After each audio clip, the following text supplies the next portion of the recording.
Shabazz break it down with the proper perspective. The proper perspective. So much controversy and a lot of deception. You don't know who's coming through with the light and reflection, and whose mouth is mumbling, trick knowledge deceptive. Shabazz break it down with the proper perspective. So much controversy and a lot of deception. You don't know who's coming through with the light and reflection, and whose mouth is mumbling, trick knowledge deceptive. Shabazz break it down with the proper perspective. Shabazz break it down with the proper perspective. Break it down with the proper perspective. What's going on, everybody? How y'all doing? Hopefully you can hear me. Let me say first of all, I give up. No, I don't. Grand rising, everybody. Peace to all the positive people in the universe. What's good, Richmond, Virginia, and hotep to all of Pan-African Black world. Everybody in the Pan-African Black world, no matter what side of the oceanic divide you land on. What we doing this morning? We're gonna cut through the gaze that's been all across the world. That's been not the world. That's been all across the country. It's been all across America. Because while the U.S. is tangled up in debating whether to weep for, y'all know, the world is literally on fire. And sometimes courtesy of the U.S. government, and or by extension and direct connection, the U.S. tax dollar, therefore the citizen. So here's what we're going to do. We're just going to run down some news you can actually use, profiles. Did y'all know over in the Gulf, Israel just dropped bombs on Qatar's capital? Now, I may not say the name correctly. Qatar, I've heard people say it differently, but anyhow, name don't matter when there's bombs coming out the sky. Yeah, Qatar, the supposed U.S. ally, the regional broker. Now, this wasn't some shadow ops. It was broad daylight, fighter jets and the world watching let me not say the word. Y'all know who I'm talking about. As they took aim at the so-called Hamas leaders holed up in a Qatari government facility. Now, normally, this is a NATO-level provocation. Normally, you do something like this and NATO is scrambling to get everybody on deck. We must act. We must condemn. We must do this. We must do that. But the empire's franchises are playing by different rules today. U.S. Secretary of State shuffled over for FaceTime in Doha to keep up the special relationship, the charade of a special relationship, and actually try to push Qatar, the victims, the people who got bombs dropped on them. They're pushing Qatar to make nice, even as the missiles are cooling on the tarmac. One news story you might want to think of, and do your own little research and investigating and see what's going on with that, because that's going on while everybody is trying to censor it. Not everybody, while certain MAGA minions are trying to censor the rest of us. And let's not forget, Qatar literally, they the ones they handed a $4 million plane to POTUS unconditionally. Yeah, we talking about the Gulf monarchy that donated was probably the only gift bigger than what they say is Hunter Biden's tax bill. And the American taxpayers still have to retrofit the thing, so we still paying for it. Now that's power broking at the big boy level. Now, if you think these alliances mean, a lot of people say, well, we need the alliances. You think these alliances mean protection? Think again. The Pentagon keeps tightening ties with Qatar right after the bombing, just to remind everyone that business comes before humanity.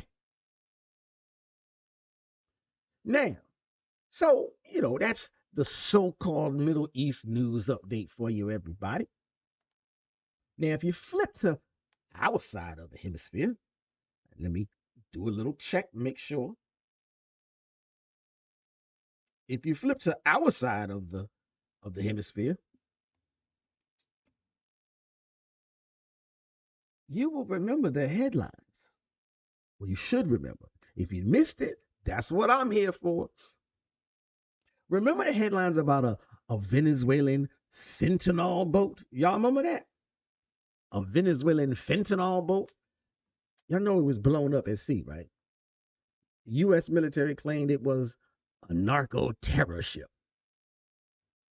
Now, apparently, now I don't know, there may be a few conflicting reports as to how many people were on board, but, well, there's no confusion that they all died. So far, all we know is that 3 people were killed. They all died. We know that cargo was scattered. We know that officials are running with their own evidence. And why? Because unalived men can tell no tale. I'm not too sure there's any third-party proof that it was a fentanyl boat. All evidence seems to show, all documented evidence seems to show, it was a fishing boat. And that's over here. Now, I'm going to jump back. I'm going to get back on another plane and fly across the Atlantic again. And this one, I almost got to, let me chill out. France. Y'all know about France. Parlez-vous français? Woo-woo, oui, monsieur. Meanwhile, it seems as though France is actually falling apart. They've just lost their 5th, count it, ladies and gentlemen, their 5th prime minister in 2 years. After Parliament decided we're just going to toss out the whole government. Now, like the U.S., France is having a bit of a fiduciary problem. France is broke, too broke to fix itself. France is too scared to tax the rich who fund all the mess in the first place that got them into a position by which they're broke.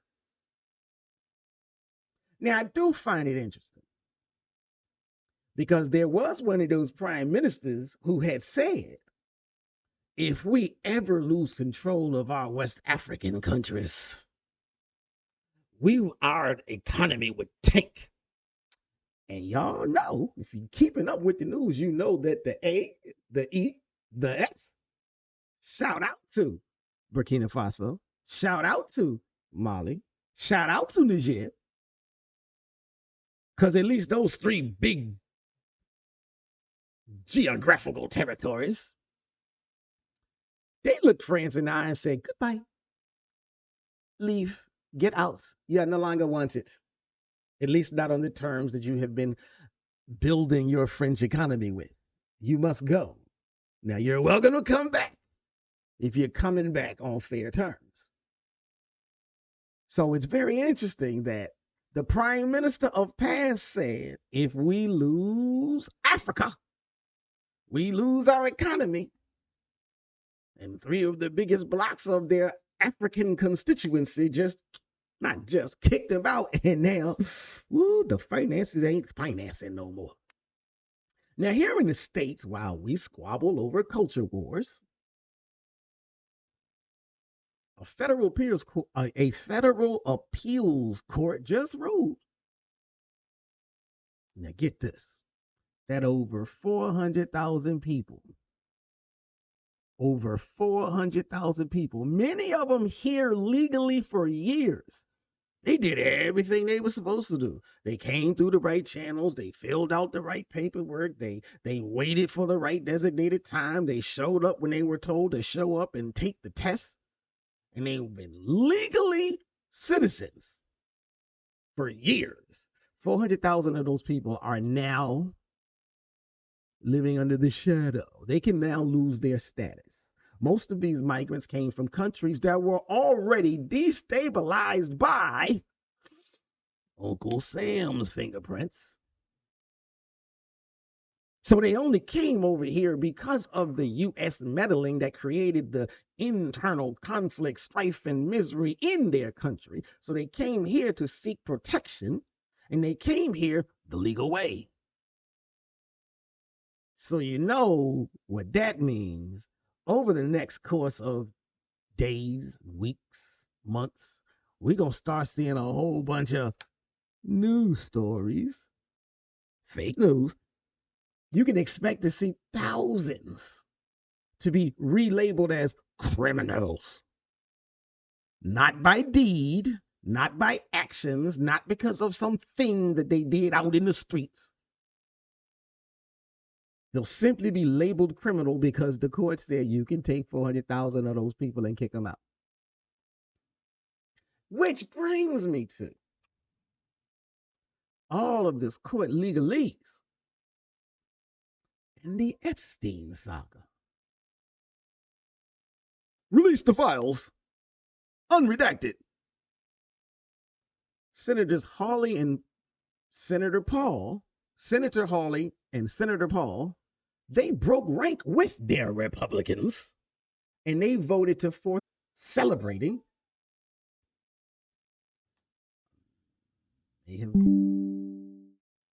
Okay, I think I sort of got clipped or something. So there's a lot of people celebrating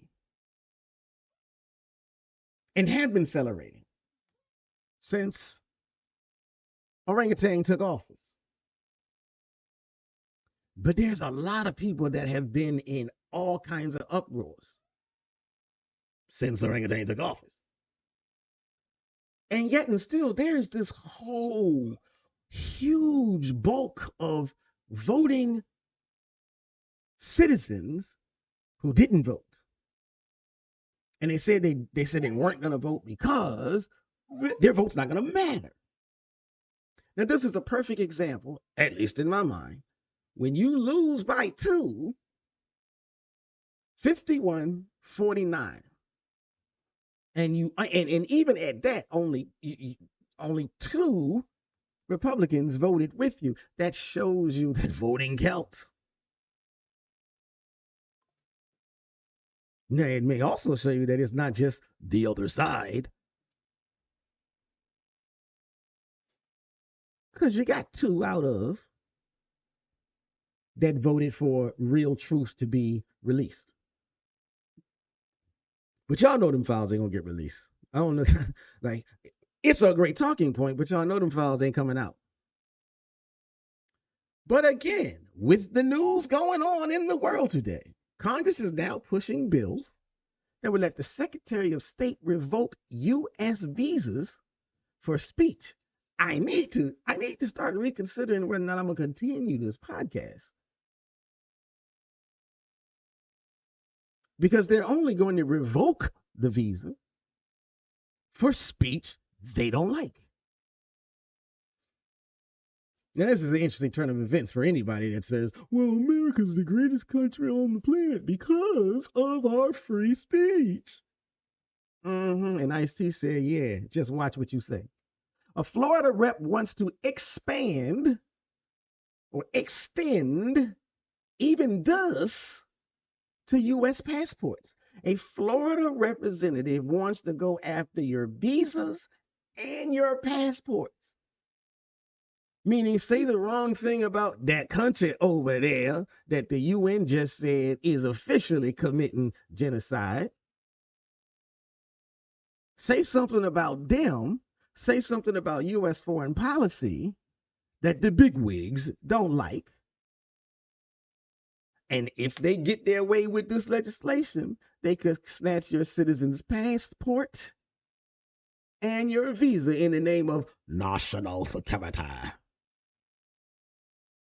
So while media keeps feeding manufactured outrage and distraction, the real game is expanding the war at home and abroad, whittling rights away here at home, and daring the citizens to step out of line.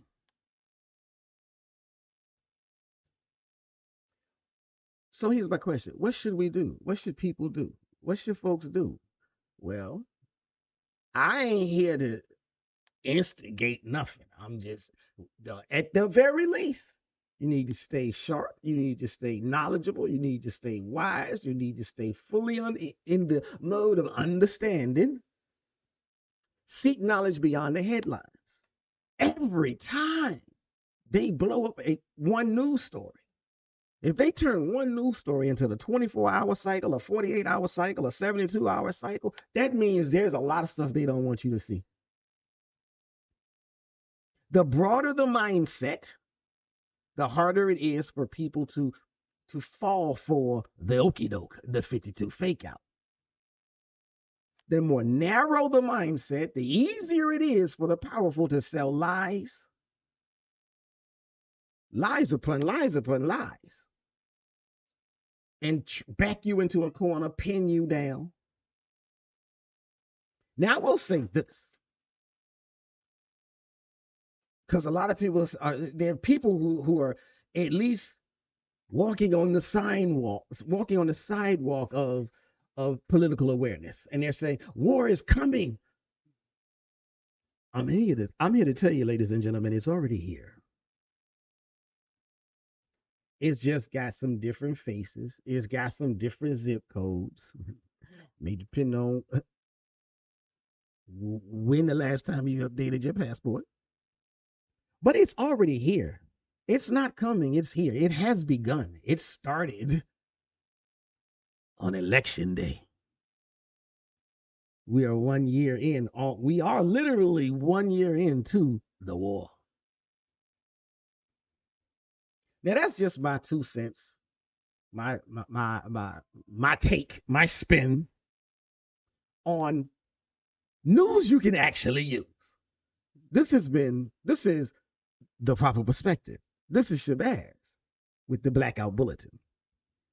If you like what you heard, if you think it's interesting what you heard, if you can't stand what you heard, duke it out in the comments. Hit me up with your opinions. And I may have another disconnect. Theoretically, I'm back. So again, this is Shabazz with the proper perspective. You've just tuned into the Blackout Bulletin. Hit the like button. Duke it out in the comments, and I'll see you on the next episode.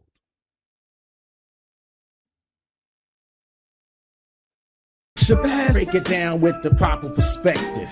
The proper perspective.